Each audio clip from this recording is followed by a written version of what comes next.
बर्वा तुमच्यासाठी नेहमी नवीन नवीन प्रॉडक्ट आणत असतात. त्यातलाच हा एक नवीन प्रॉडक्ट आहे एक्स्ट्रा व्हर्जिन कोकोनट ऑइल. पूर्वापार आपल्या घरांमधून खोबरेल तेल हे घाण्यावरून करून आणलेलंच असायचं, म्हणजे ज्याला कोल्ड प्रेस म्हणलं जातं असंच असायचं. पण मधल्या काही वर्षामध्ये ही गोष्ट मिळणं अगदी मुश्किल झालं होतं.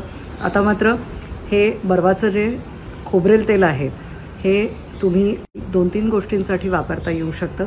एक म्हणजे हे आपल्याला केसांना लावता येतं.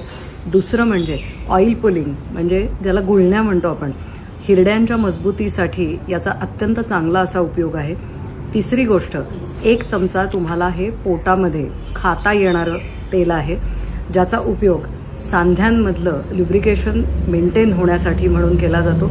वयोपरत्वे जसे सांधे कुरकुरायला लागतात तिथे आपल्याला कायमच आयुर्वेदाने हे सांगितलेलं होतं की 1 चमचा खोबरेल तेल रोज रात्री झोपताना पिऊन किंवा खाऊन झोपायचं आहे. आणि तिसरी नवीन जनरेशनच्या साठीची जी गोष्ट आहे ती अशी आहे की जे लोक जिम करणारे आहेत यांच्या डाएटमध्ये एक्स्ट्रा व्हर्जिन कोकोनट ऑइल खा असं सांगितलं जातं. तिथे तुम्हाला बर्वाचं हे ऑइल अतिशय उत्तम उपयोगाला येणार आहे.